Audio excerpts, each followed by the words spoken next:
Grabar.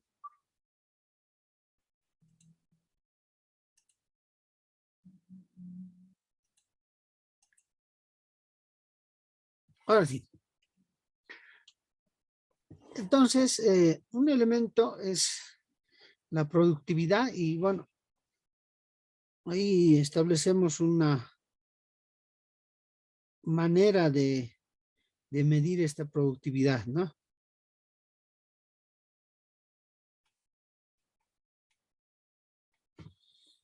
Y bueno, entendemos que la productividad está relacionada con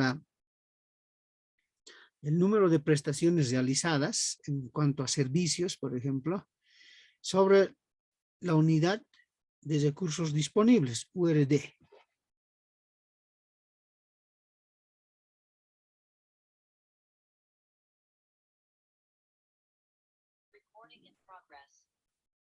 Entonces,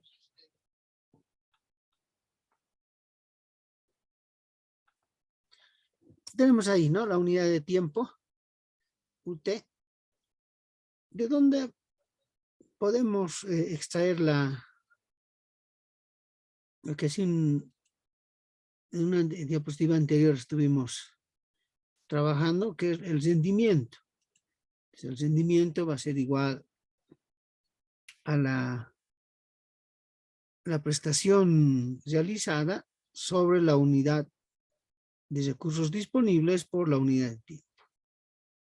Entonces, si establecemos esta relación, entonces vamos a decir que la unidad de recursos disponibles siempre va a ser a la unidad de recursos. Creo que salió el docente. Hola, hola. Hola. Sí, pedí que nos vengamos acá porque en el otro estaba creo que había acople y había un disonancia entre lo que decía y lo que presentaba. Bueno, entonces, de ahí que el rendimiento va a ser mayor o igual a la productividad, ¿no? Y bueno, acá presentamos algunos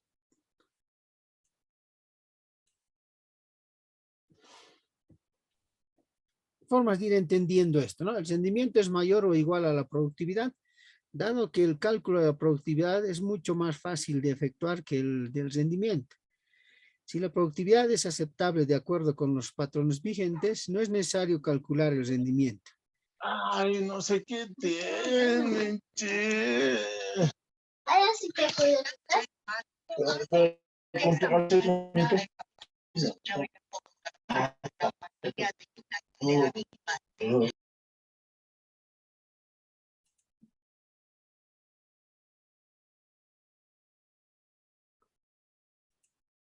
Ya. Entonces, como vemos acá, entre la relación 1 y 2 se tiene que la productividad y el rendimiento están relacionados, ¿no? De ahí que podríamos un poquito sacar la siguiente relación, ¿no? En dicha ecuación, U, el coeficiente de utilización, tal como fue definido en el punto 7, en el capítulo anterior, en las diapositivas anteriores, de ello se desprende que la productividad va a ser igual a el incremento de U, o alternativas o complementarias, aumentadas en R. Y por ello multiplicamos. Este es un indicador interesante debido a que nos muestra cuánto estamos utilizando de lo que sea invertido, sea un servicio. Pasaremos a la eficacia.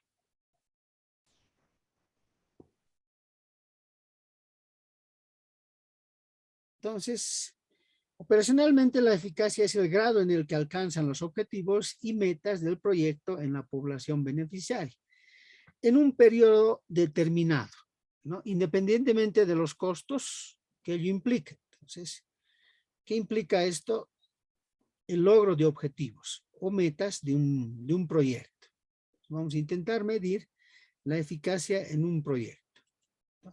Esta definición que presentamos puede tener dos notas fundamentales, que es las metas planteadas y el tiempo planteado, ¿no? Es decir, el tiempo programado, que se realiza sobre la base de normas, de estándares, que han determinado la asignación de recursos para el logro de las metas, ¿no? Entonces acá nosotros tenemos que tomar en cuenta que para cada meta que nosotros planteamos, evidentemente ha de tener unos recursos, ¿no? ¿Cómo medimos la eficacia?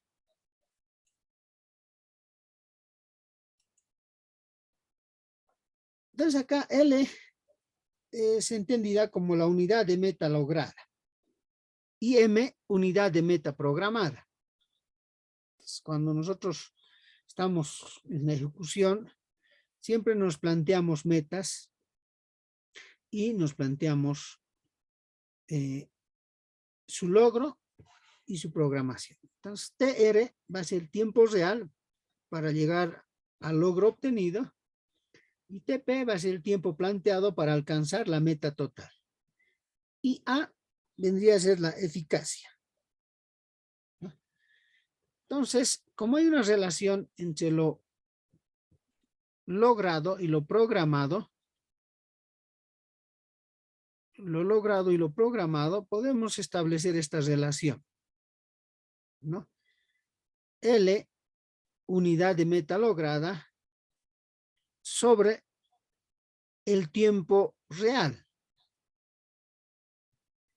Unidad de meta programada sobre el tiempo planeado o programado.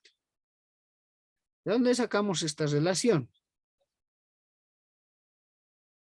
¿No? Unidad de meta programada sobre unidad de meta lograda sobre unidad de meta programada. Y bueno, multiplicando extremos con extremos nos va a dar esta relación.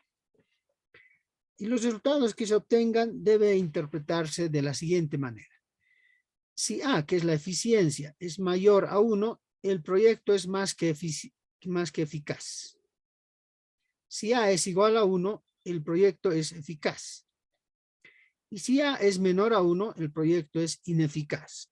Entonces, vamos a ir viendo en el siguiente ejemplo que nos va a dar este coeficiente. Bueno, se trata de un programa destinado a atacar el mal de Chagas. Este tiene como vector a la vinchuca, como conocemos, este insecto que, bueno, prolifera donde son generalmente paredes de adobe y donde pueden esconderse, ¿no?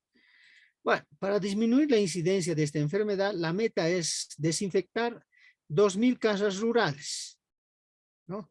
Agrupadas en caserías de una zona deprimida del país. Vamos a decir Sucre o Potosí. El tiempo previsto para la realización de tal actividad fue de 22 semanas y se calculó un costo total de $12 por cada casa desinfectada.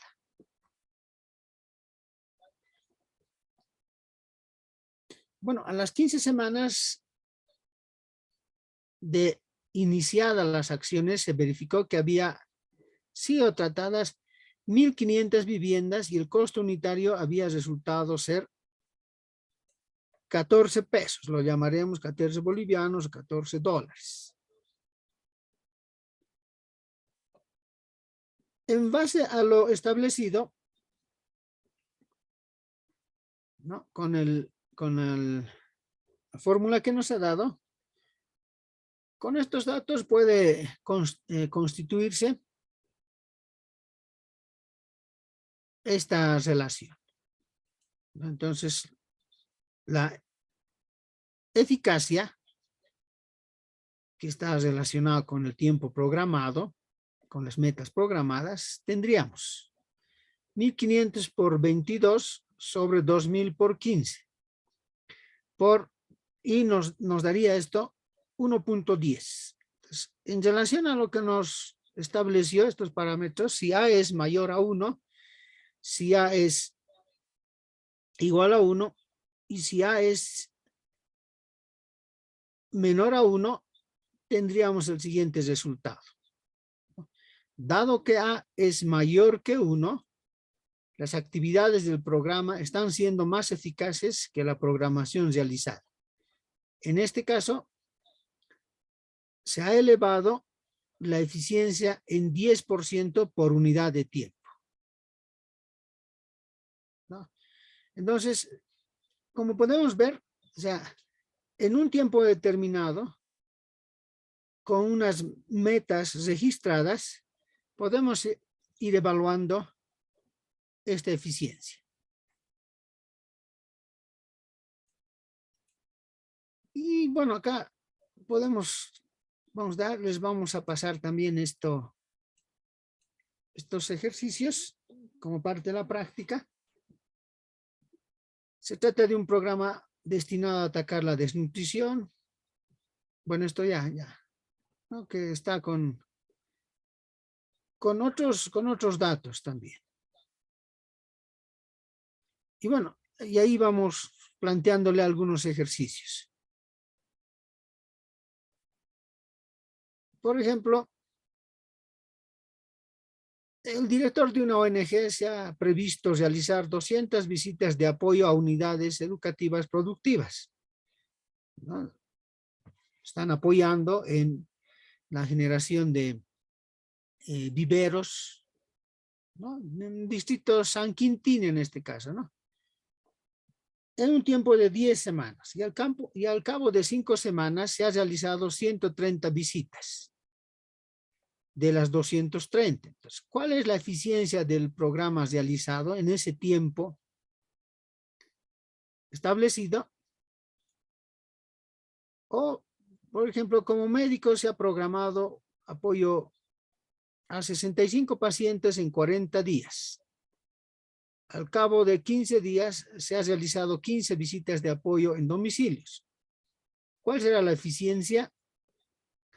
Pues aplicando esto, que si se dan cuenta no es digamos complicado. Puede hacer una plantilla en Excel e ir sacando automáticamente. Bueno, aquí hay otro que he ido planteando. Como médico se ha programado apoyo a la campaña a 65 enfermeras en 40 días. Al cabo de 15 días se ha realizado 15 visitas de apoyo en domicilios. ¿Cuál es la eficiencia? Entonces esto, por ejemplo, nos permite un poquito ir viendo, ¿no? Si las metas están en relación a los tiempos que nos estamos planteando hasta un determinado punto, ¿no? Lo ideal es que sea igual o mayor a 1, como verán acá, ¿no? Lo ideal es que sea eficaz, que se logre el objetivo, ¿no? Al final vamos a ir viendo si el tiempo que se ha planificado determinadas actividades, determinadas metas, va a ser igual a 1 o va a ser menor a 1. Por tanto, nos ha tomado más tiempo del que habíamos planificado, ¿no? Lo ideal es que sea, como decimos, entre igual a 1 o mayor a 1. Estos ejercicios vamos a ir poniéndolos para que vayamos practicando, digamos, y podamos ir viendo. Bueno, acá está un ejercicio que hemos ido planteando también, ¿no? El Ministerio de Educación ha planificado la entrega de 3,000 computadoras en 96 semanas. El proyecto es eficaz a los 48 semanas. ¿Cuántas computadoras se ha entregado? Entonces, bueno, esto está en relación a un proyecto que hicimos en cuanto a la dotación de laptops. Eficacia. Y con esto vamos vamos cesando, digamos, ¿no? Ya después vamos a ir viendo los modelos experimentales, modelos de serie de tiempo que se va a utilizar. Bueno, la eficacia, la eficiencia es el concepto que puede considerarse desde dos perspectivas relacionadas, ¿no? Si la cantidad de producto está predeterminado, se persigue minimizar el costo total o medio que se quiere para generarlo. Si el gasto total está fijado de antemano, se busca optimizar la combinación del insumo para maximizar el producto, ¿no? Esto nos permite un poquito ir viendo los costos, ¿no? Y bueno, acá tenemos un modelo que es muy parecido al otro, pero que ya incorpora costos, ¿no? Que incorpora los precios que le asignamos a nuestras metas, ¿no? Retomando el análisis anterior y recurriendo a la misma notación, hay que considerar dos conceptos adicionales para definir formalmente la eficiencia, ¿no? Ya hemos visto que T es tiempo real.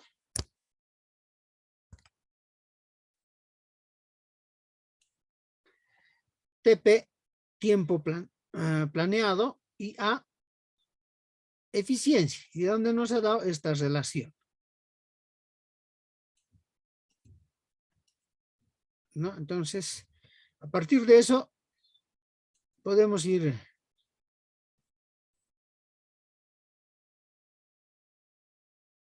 a ver, quiero anotar.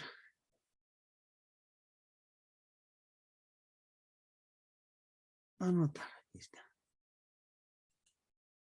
Entonces nos dio esta relación, pero a esto lo vamos a incorporar el elemento costo.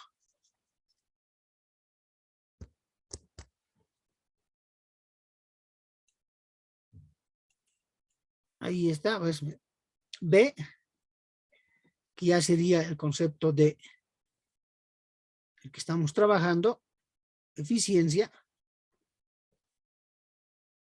Los relacionamos, ¿no? L,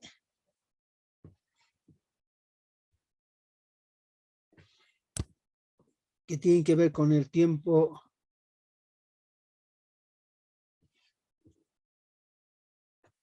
acá lo hemos puesto. Aquí está. Unidad de meta lograda.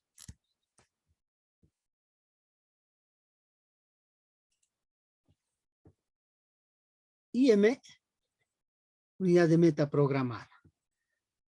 Sobre el tiempo real y el tiempo programado, ¿no? Entonces acá ya incorporamos el tema del costo real y el costo programado. Está costo real y el costo programado. Y B se constituiría en la eficiencia. De donde, haciendo la relación extremos con extremos, medios con medios, tenemos esta ecuación, que ha de ser la ecuación de eficiencia. Entonces, ¿cómo interpretamos esto?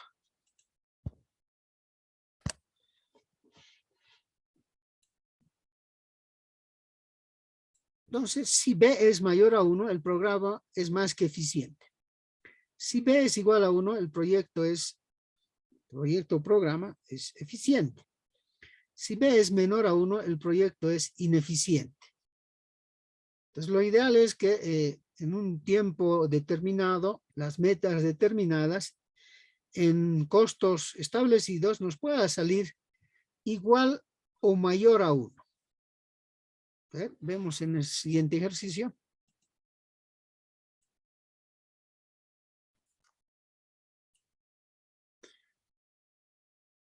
Ahí está, ¿no?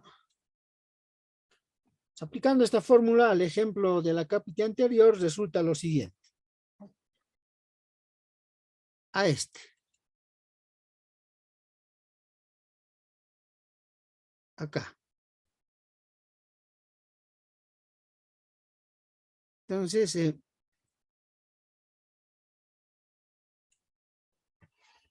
si vemos, aplicando la fórmula nos sale 0.9429. Ello significa que las actividades del programa tienen un 94.29% de eficiencia, o lo que es lo mismo, ellas se están ejecutando con un 5.71% de ineficiencia relativa a su programación original. Entonces, si vemos un poco acá los elementos que han de intervenir, bien,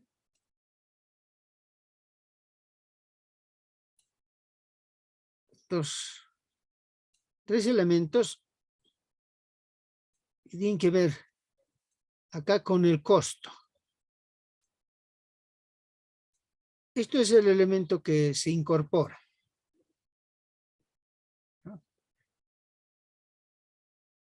Acá con el tiempo,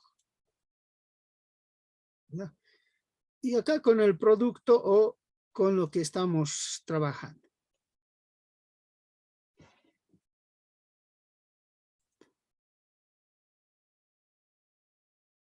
Entonces esto, pienso que un poco, si hacemos una plantilla en Excel, nos podría dar de manera mucho más rápida, ¿no? Pero yo entiendo que acá tendríamos que un poquito identificar, ¿no? ¿Cuál es la meta programada? ¿Cuál es la meta real? ¿Cuál es el tiempo real, el tiempo programado? ¿Cuál es el costo real y el costo programado? Y diferenciar esto. Desde luego esto implica contar con información.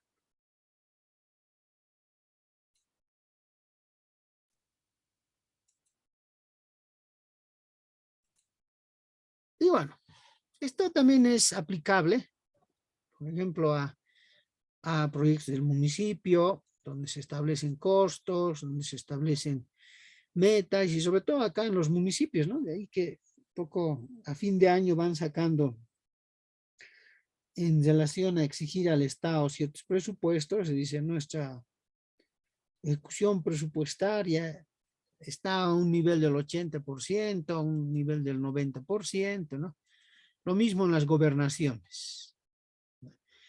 Lo mismo en el Estado central, ¿no? En los ministerios también, en las instituciones, fundaciones, asociaciones, todo esto, ¿no? Ahora, obviamente que acá la lógica, por ejemplo, de la utilización del dinero en instituciones privadas es diferente a la lógica de instituciones públicas. Acá un poquito, a ver si analizamos, en este tipo de instituciones queremos generar mayor ejecución presupuestaria. Es decir, hay que gastar el dinero, ¿no? En cambio, en instituciones privadas, lo que se quiere es que el recurso económico sea el menor, ¿no? Optimizando costos, reduciendo gastos. Entonces, esto es en privadas y esto es en municipios, que también es aplicable a sus proyectos. Bueno, a partir de acá ya, que es estos tres elementos que hemos ido viendo, cuatro en realidad, ¿no? El coeficiente de utilización, productividad, de efectividad, eficiencia, eficacia. Y este último, que es el de efectividad, se dice que la efectividad constituye la relación entre los resultados y los objetivos. Resultado planteado o resultado logrado y objetivos planteados. ¿No? Que también nos permite un poquito ver el avance de los proyectos. Bueno, en forma más genérica se ha dicho que la efectividad es un término que se usa frecuentemente para expresar logros concretos o las acciones conducentes a este logro concreto de los fines, objetivos y metas deseadas, ¿no? En otras palabras, en la medida en que el impacto, ¿no?, ha sido logrado o el grado de alcance de los objetivos, que está en el capítulo 7 del libro de evaluación de proyectos sociales de Cohen, Rolando Cohen, y el capítulo 9 también, ampliamente desarrollado. Bueno, ya acá entraríamos a ir viendo un poco tipos de evaluación, y si es necesario, de repente acá podemos hacer un espacio para ir realizando algunas consultas, algunas preguntas. Nuevamente, mil disculpas, no sé qué ha pasado con mi Meet. No suele pasarme esto. Y es una segunda vez, ¿no?, que me pasa, pero si hay alguna consulta, alguna pregunta de repente.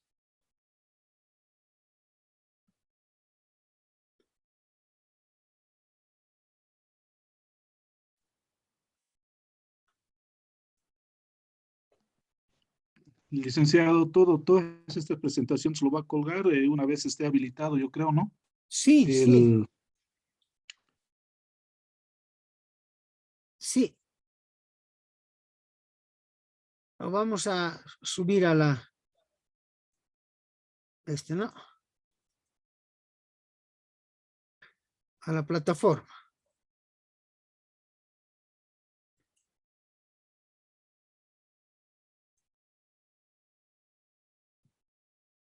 Y se está grabando también esta parte. Y vamos a compartir también.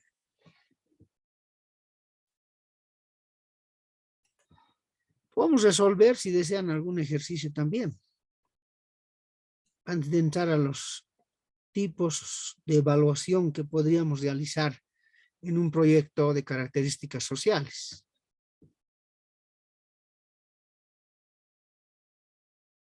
Bueno. Vamos pasando entonces. A ver. Tipos de evaluación. En función del momento en el que se realiza y los objetivos que se persiguen, ¿no? Puede ser una evaluación ex ante, esto ya lo han trabajado, tanto un análisis costo-beneficio como análisis costo-efectividad, ¿no?, con metodologías aptas para la evaluación ex ante. Bueno, tenemos 10 minutos, por favor. Voy a avanzar unas cuantas diapositivas más y paramos.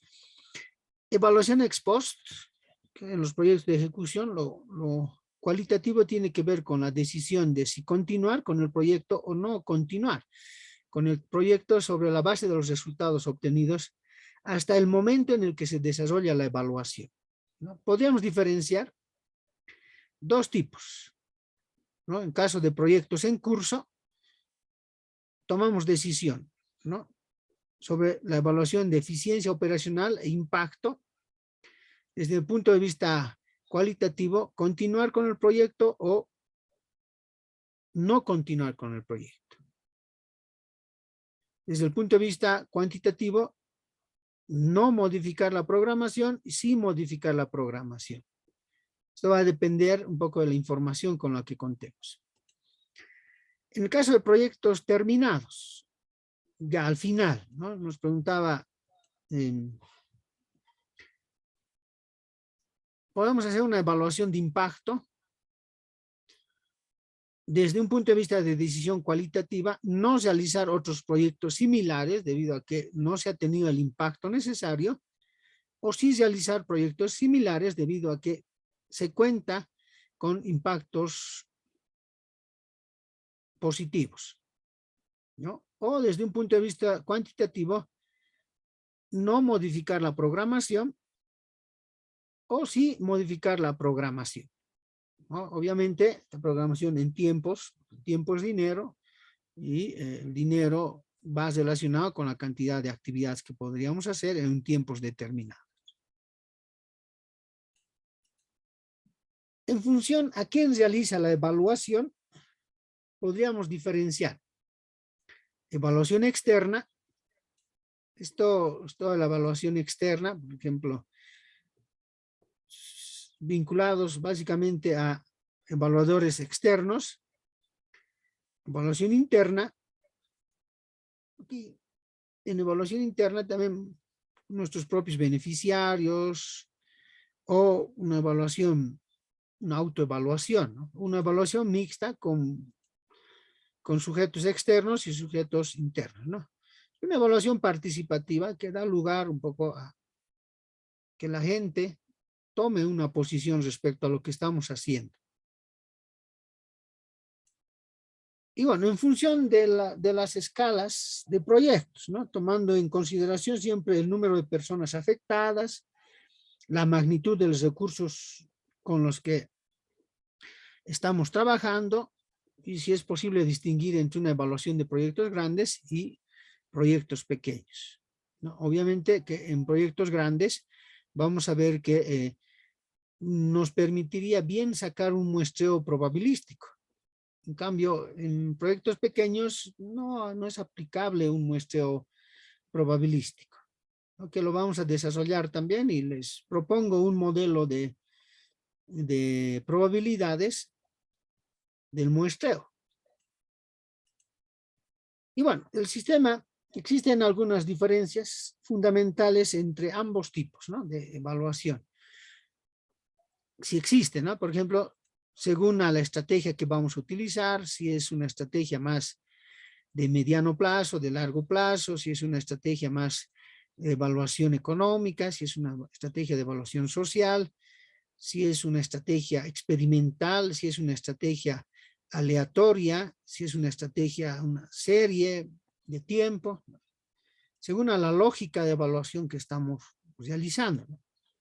Según al diseño de la evaluación, ¿no? Vamos a ir viendo algunos diseños, ¿no? Según a la técnica, por lo general acá los grupos focales que ayudan bastante en proyectos pequeños tienen sus propias características, ¿no? Según a lo que se busca en los resultados de evaluación y según al evaluador, ¿no? Si nosotros somos evaluadores, por lo general presentamos algunas características. En función a los destinatarios, ¿no? Si el proyecto está destinado, si la evaluación está destinada a los directivos superiores, a los gerentes de las instituciones, o si es a los técnicos, o si es a los que están administrando, las informaciones va a diferir entre ellos, ¿no? A algunos les interesará más las metodologías, a otros les interesará más el tema económico, a otros les interesará más el tema de eficiencia, capacidad instalada, utilización de recursos, ¿no? En función a eso podríamos establecer algunos modelos de evaluación. ¿Cuánto tiempo tenemos? 4 minutos antes de que se corte. A ver, entraremos a algunos modelos de evaluación de impacto. En la evaluación ex post se basa en la información derivada de la implementación del proyecto, es decir, después. Aquí puede existir dos momentos posibles de analizar el impacto: mientras el proyecto está en curso o después que el proyecto ha concluido, ¿no? Entonces acá, por ejemplo, podríamos diferenciar dos momentos: cuando el proyecto se está ejecutando o después que se ha ejecutado el proyecto. Por otro lado, la determinación de impactos, en cambio, exige aplicar modelos a veces experimentales o cuasi experimentales, considerando dos momentos, ¿no? Antes de la aplicación del proyecto y después de la aplicación del proyecto, ¿no? Y requiere además el control de efectos no atribuibles al proyecto, ¿no? Es decir, externalidades. Su propósito es ver efectos netos, ¿no? Y cuando neteamos, por ejemplo, es reducir el mínimo de efectos que no han sido vinculados al proyecto. Métodos de causalidad y de investigación experimental. Entonces acá Mario Bunge nos dice, ¿no? Como condiciones necesarias y suficientes para la aparición de algo. ¿Qué se ha hecho para que exista determinada situación en un proyecto? Y ahí, por ejemplo, en proyectos sociales, podemos generar modelos experimentales de evaluación, como vamos a ir viendo, ¿no? Al final, la función del experimento es determinar si los factores considerados como causas, es decir, si el proyecto ha generado algunos efectos. Entonces nosotros hemos incorporado determinadas situaciones, por ejemplo, el desayuno escolar. Supuestamente con el desayuno escolar o con la dotación alimentaria, tiene que ir a reducir grados de desnutrición y por tanto elevar el rendimiento académico, ¿no? Que serían estos efectos. Entonces queremos saber, por ejemplo, si eso ha generado nuestro proyecto, ¿no? O dotación de alguna situación, de algún bien, ¿no? Si los bonos, por ejemplo, que vienen de préstamos de entidades financieras, están generando estos efectos, ¿no? Por ejemplo, a ver, el bono Juancito Pinto, se ha reducido la deserción.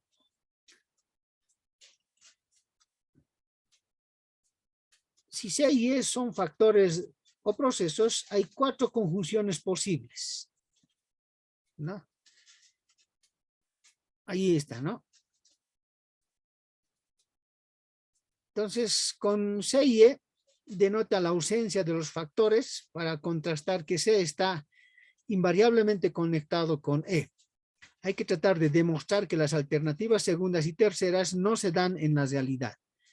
Y bueno, acá se generan también pruebas de hipótesis, ya sean por el número de elementos que contiene, de 40, igual o mayor a 30, igual o menor a 30, utilizar unas herramientas de estadística en relación a las pruebas T de Student o Z, que también son aplicables a esto. Y bueno, si X es la causa y Y es efecto, y representa